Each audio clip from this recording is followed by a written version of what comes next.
How's everyone doing? Good. How are you doing, Laura? I'm good, yeah. Excellent. The sun is shining. It's a nice day. It is. It's beautiful again, isn't it? We're actually toying with taking our table and maybe our light bulb. Oh, yeah. Looks like Laura's always having ideas. Ding! On the road.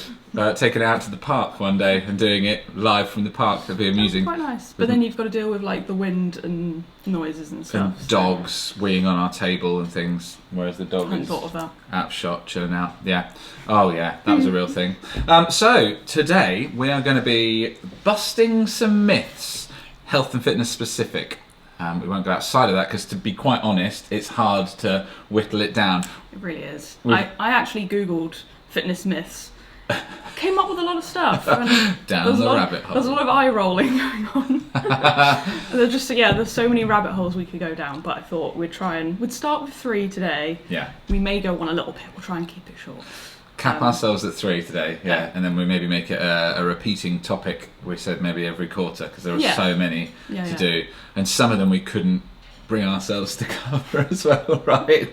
That we think most of you watching have a fairly well-educated bunch, but if you're watching this and you think, oh, I'd love to hear about something that we haven't talked about, do let us know and we will put it on the list for the next time we do this. But we're going to try and limit ourselves to 3 so it's not a Joe Rogan-esque 4-hour or Huberman Lab 4-hour episode. Yeah, better go, got to get to bed. The battery's flat.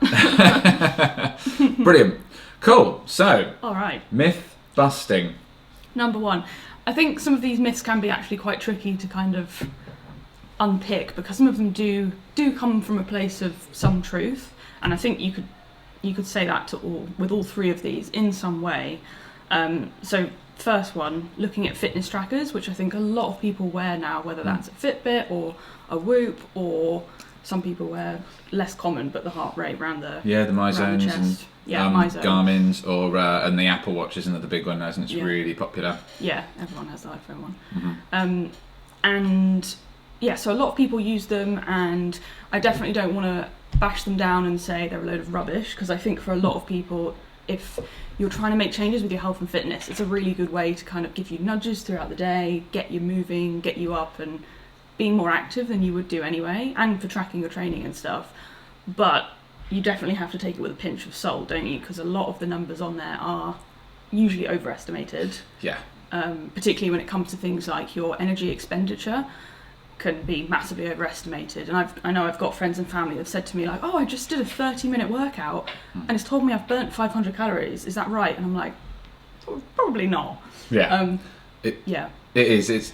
Unfortunately, you have to remember that these gadgets are made by companies, and those companies have a responsibility not to you but to their shareholders, and it's in their best interest to sell as many units as they can. And in order to you to have a positive experience with these gadgets, they're going to tell you what you want to hear, because you're like, oh, I love this because it means I can go for an hour run and then have my Sunday roast or my fry up, and that's a net evens. And there's several issues with it, but yeah, first of all, most of them do track just simply from you entering your height and your weight, which we know is incredibly simplistic due to flaws in things like BMI, which is why that's being phased out finally by doctors and the NHS and most medical practitioners now.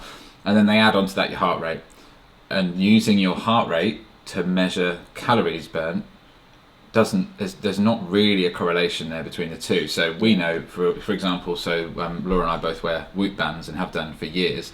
I love them because of the way it sets up sleep versus strain, rather than calories in versus calories out, which we can get onto in a minute, and the relationship between those two. But with the Whoop, if I'm doing majority strength training, it won't even register I've done a workout. Yeah, I think you're sitting on the sofa. Yeah, exactly. Whereas if I go and kick a ball around with the kids, which fair enough, it's getting more strenuous the older they get, it will say like, oh wow, what have you just done? I'm like, I didn't really even notice, but my heart rate obviously has been elevated more. But actually pushing that amount of load through your muscles and the workload you're getting through, it will burn more calories than these things can estimate. And exactly as Laura said, where it is on your body is really important as well.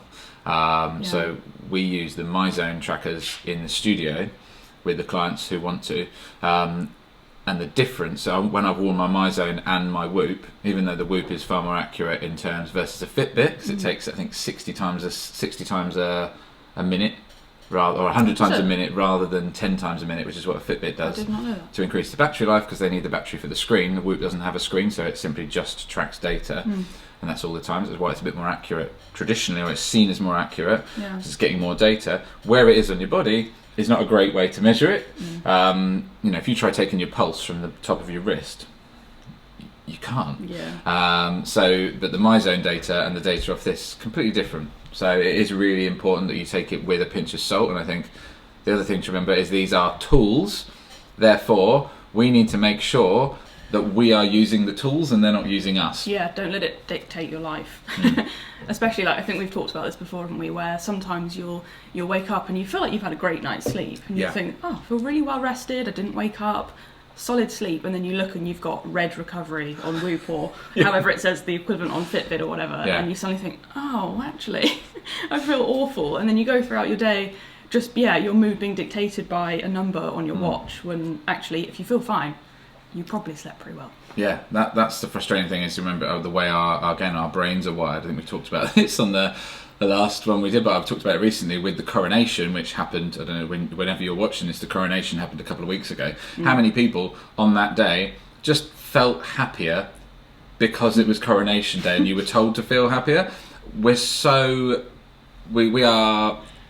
subjective. These things we're so vulnerable to them, and being told how to feel, we'll fall into that narrative quite easily. And it's the same thing, obviously to a lesser extent, with these trackers.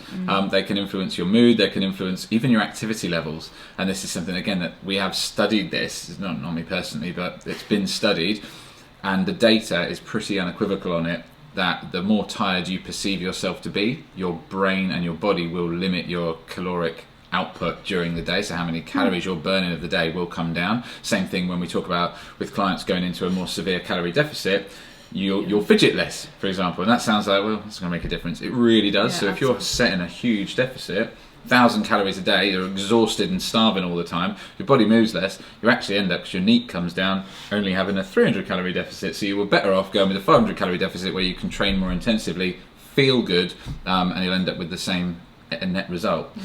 But yeah, sorry, I'm going off on tangents. Yeah, I told you we would. We're passionate about it. In terms of comparing data day to day, I feel like that could be quite useful. As long as you are taking it with a pinch of salt, as we said, you could look at your data like across the week, across the month, and maybe make more general observations from that. But yeah, don't get too hung up in the data. Yeah. But if you find it helps you and it's making you more active, and push a little bit more in your training and pay attention to your sleep, then it's still worth having. Yeah, I think this is it. As long as you're comparing it to itself, then that's useful. But I think as a general thing, the one thing it's not very useful for, it's really inaccurate for, is energy expenditure. And I think unfortunately that's where most people are using it. That's what all the adverts are telling you. That's the exciting number, isn't it? Yeah, and I think unfortunately what tends to happen, the vast majority of people using these trackers are using it to try and enable them to change their body composition, to lose body fat. Then the behaviours alter because they've been told, oh, you've burnt 800 calories today so far. Then you'll say, oh great, I can eat and I can consume an extra 800 calories. Whereas actually, even when you're training, you'll burn 200 calories in an hour if you're just lying down on the bed. So those 800 calories you burnt, well, there's only 600 excess there. And actually then again, there's probably about a 20 to 30% swing in terms of accuracy. It will overstate it. Which means, that's come down to 400, and then you've just consumed 400 calories more than you would have done had you not been given that data. So it's really, really important to think about it in those terms. And because things like MyFitnessPal, obviously there's so many tools out there. I was just thinking of that, And it is just making sure that you're using them correctly. And a lot of these tools will try and do everything for you, even though they're probably not the best tool to do so. So with MyFitnessPal, it will offer to calculate your energy expenditure during the day, and then add that on to the amount of calories you want to be consuming in order to gain weight, lose weight, maintain weight, whatever it might be your goal is. It just does it automatically, doesn't it? Yeah. And if you don't know, then you just go with it. Yeah, so it asks you when you sign up, it says, oh, how many times a week do you train? How many hours do you train for? What kind of training are you doing? And then it'll go away and it'll calculate that for you. And what we always try and get clients to do actually is to say, look, forget the workouts and just put in, your age, your date, your weight, or we'll tell clients, we'll calculate it for them how many calories they should be burning each day. Just from standing still, and then the training goes on top of that and gives you that leeway, because most people underreport and overconsume. We normally eat more than we think we do, and we report eating less than we actually do.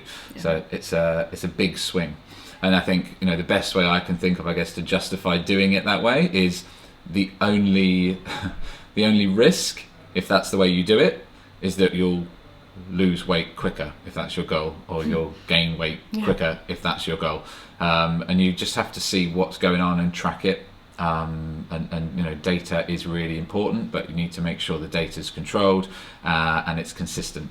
So for me, I weigh myself 3 times a week. I don't have any pre-existing issues really with body dysmorphia or any history of that, so it's something that I'm really comfortable with, and it doesn't lie for me, and I just keep a record of it, and then I'll take the lowest point each time, rather than worrying that I've gained a kilo over a couple of days or whatever. It's a good way of doing it. So the fitness trackers, they are relatively new tech even now. They're not perfect by any stretch of the imagination. Oh, we've lost our connection. And don't know whether anyone can see or not. It might work still. We're still here. I'm jolting. But like we said before, make sure you're using it and it's not using you, and trust your body and your brain if the results are going in the right direction, but the tools are telling you something different, ignore the tools. If it's not helpful, then it's and this is the other thing, I think it leads down that garden path that, again, as humans we would love to externalize or shed responsibility for the situation. So if the situation is that you are struggling to lose weight or shift body fat, and you, according to you're presented with data from your Fitbit or whatever to say, you've been in a calorie deficit for 3 weeks, and you're saying, but I haven't lost any weight, you might then be thought to believe it leaves you prey to, maybe I've got an underactive thyroid, maybe I've got an overactive thyroid, maybe I've got some kind of hormone dysfunction, maybe it's perimenopause. All these different labels that we can attach to say, well, there's nothing I can do about it now, I might as well give up. Actually, it's far more empowering to say, well, the data's telling me that I haven't been in a calorie deficit for 3 weeks, because regardless of those things, I should lose weight if I'm eating in a calorie deficit. So it might be the metabolism's a little bit slower, but then let's look at other ways to do that. So increase your energy expenditure during the day. Try and get another couple of thousand steps in each day. That could be the thing that makes the difference. Or look for ways to trim those calories a little bit more if it's practical and sensible and safe. Yeah. It's usually a more simple and doable tweak to make than you think it is. So try not to jump to the worst case scenario. Absolutely. Yeah. All right. I told you a chat. Sorry, we'll leave that one. That was only the first one. I thought there was a lot of helpful stuff in there, though, hopefully. Hopefully you found it useful. Okay, moving on to misconception number 2, the whole idea of no pain, no gain, or more. The more you do, the better, basically, in terms of nutrition and training and stuff.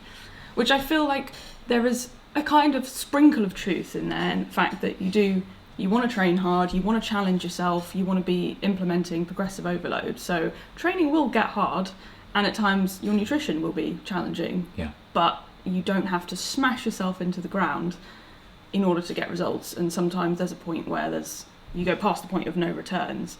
And especially with your training, if you're training to the point where you can't actually recover and then keep doing your gym sessions consistently, then you're not gaining anything from the extra pain at all.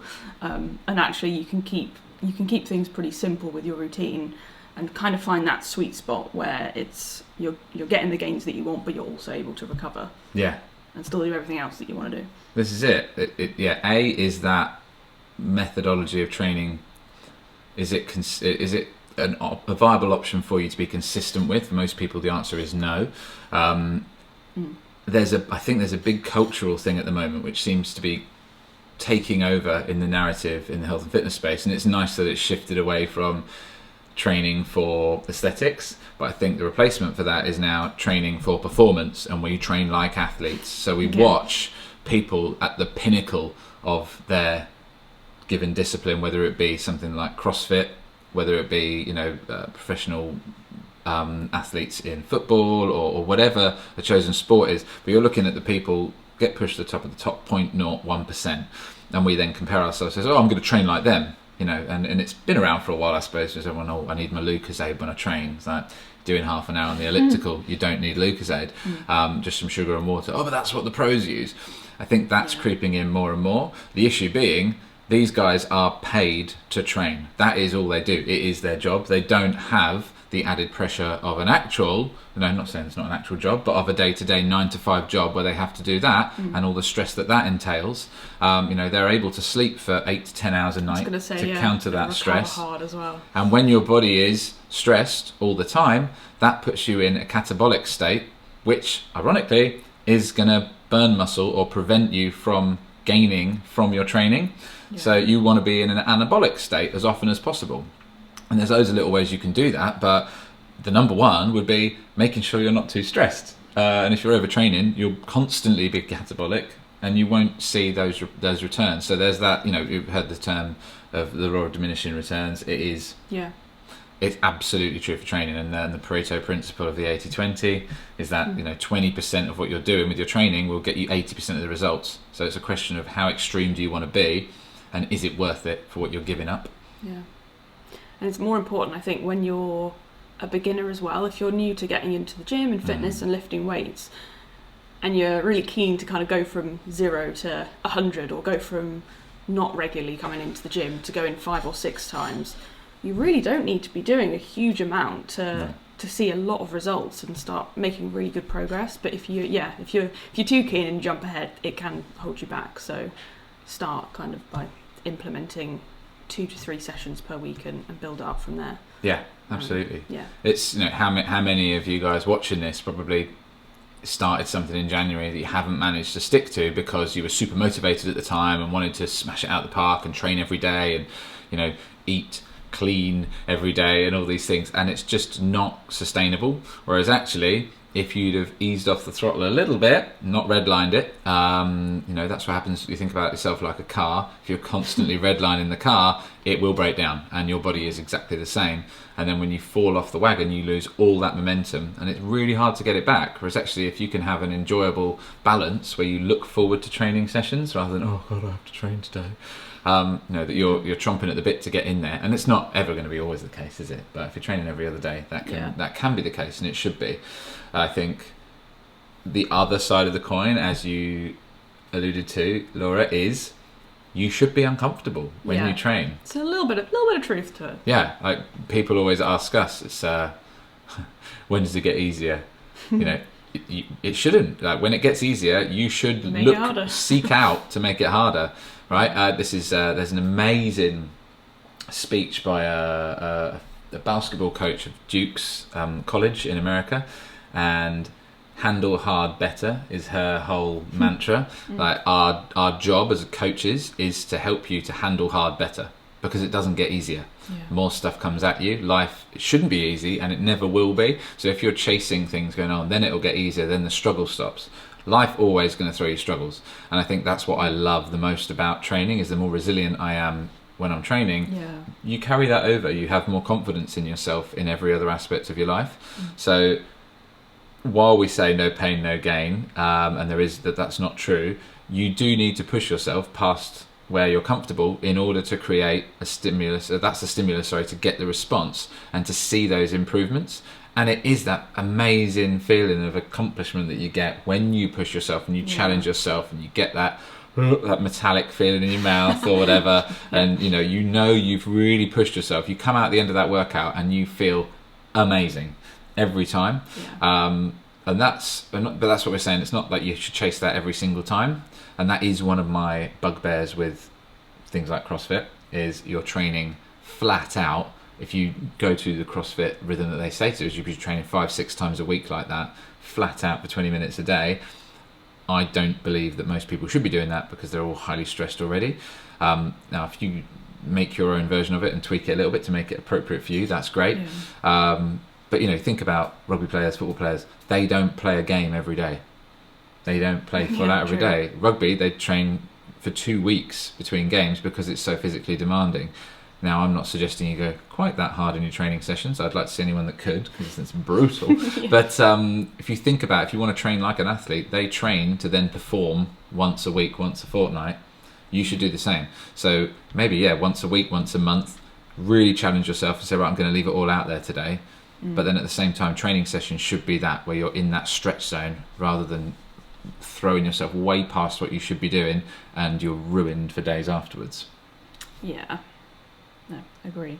I think also with the no pain, no gain situation, you can kind of think of it in terms of nutrition as well, and we've kind of touched on it already, but I think if you're jumping ahead to a more aggressive, fast-acting approach to your nutrition, you probably will get results quicker. So it is a possible approach you can take. But again, if you're new to building these healthy habits and you don't have those habits in place yet, you may crash and burn a little bit quicker and kind of end up having to go backwards a bit, rather than if you'd taken a slightly slower approach, and then you can actually enjoy the process a little bit more. Not saying it won't be challenging again, but it can be a little bit more enjoyable than just trying to be super strict with yourself in the short term.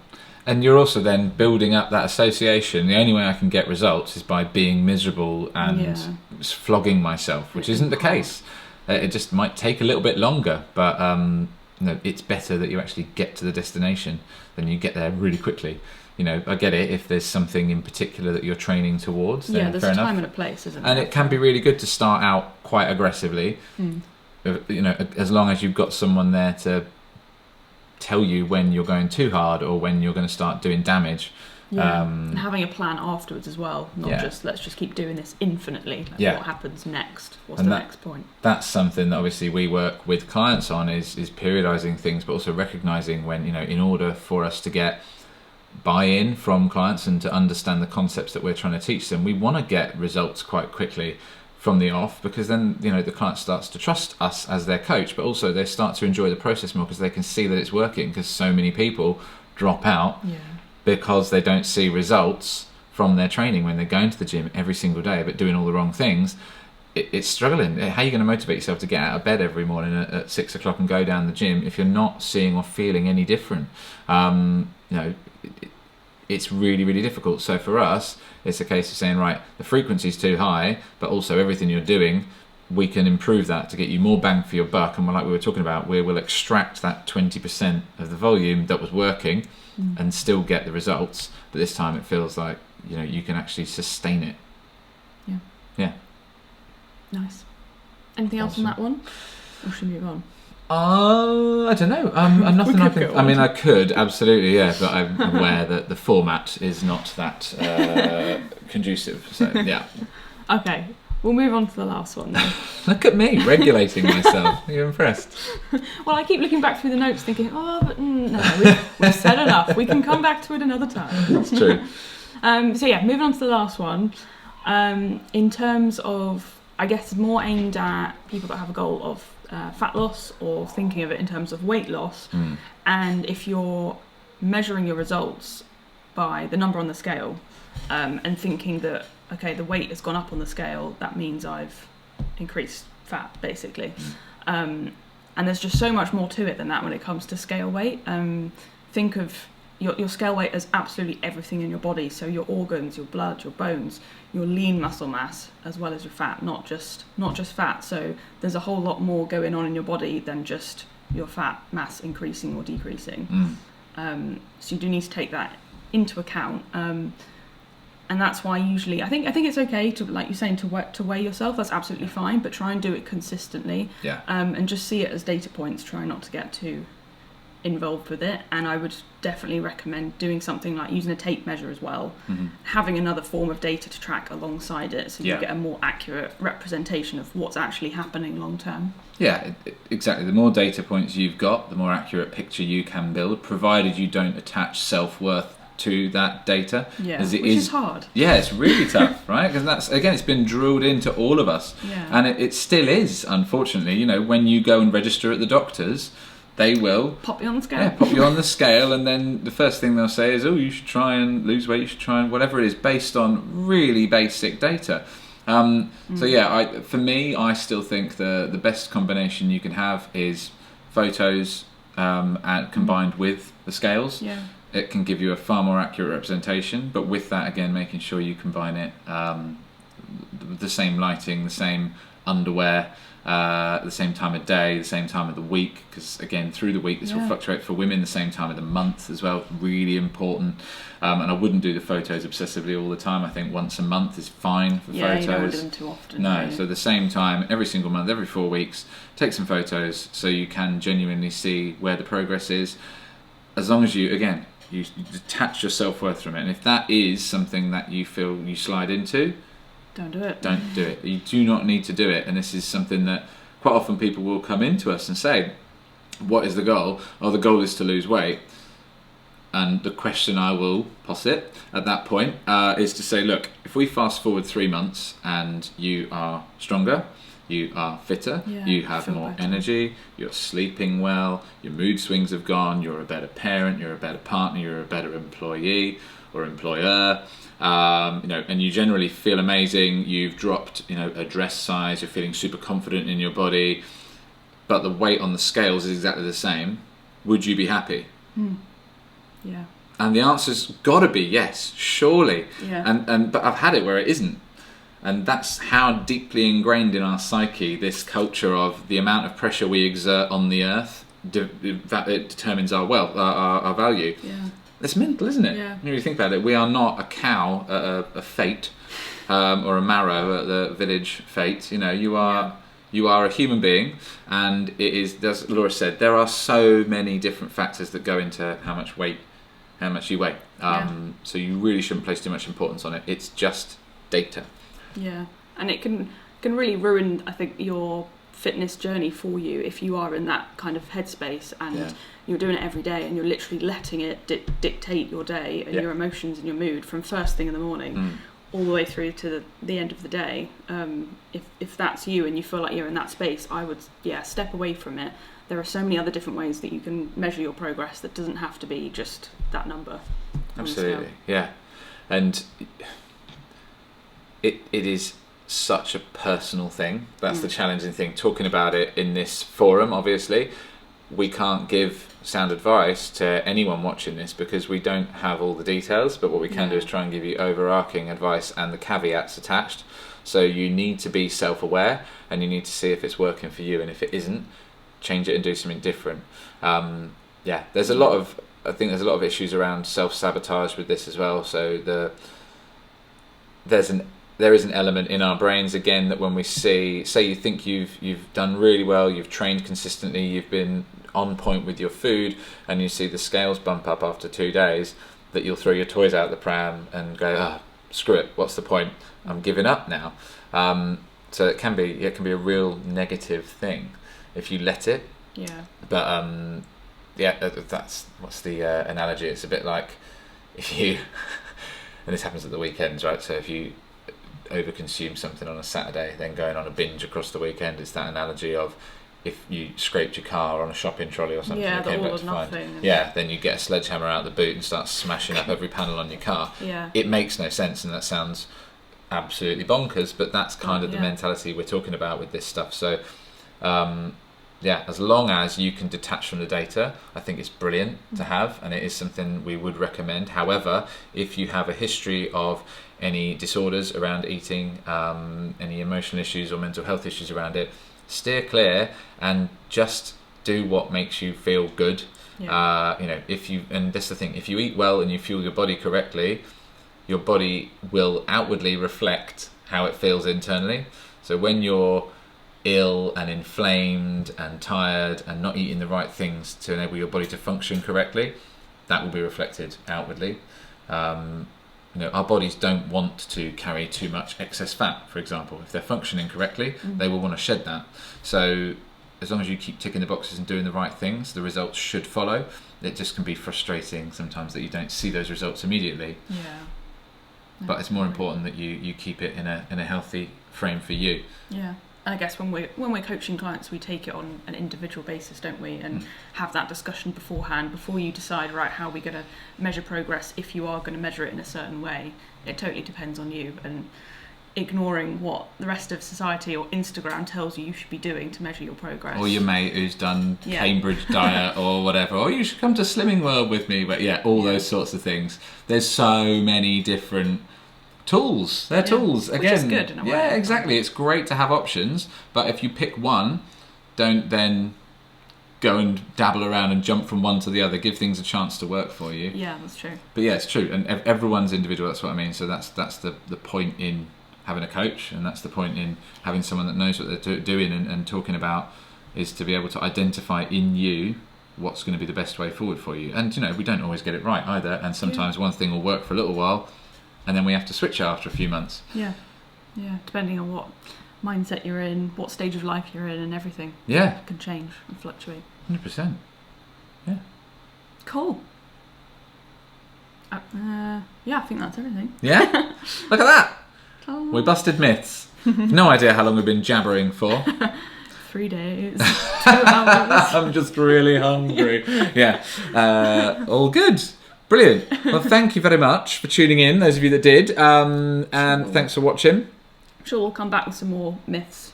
We will, but as we said at the start, if there's anything we haven't covered that you'd like us to cover on future ones, please do let us know. Give us a follow, whatever channel you're watching this on. And keep posted, and we will be back next month with another one. Cool. Thanks, guys. See you soon. Bye-bye. Bye.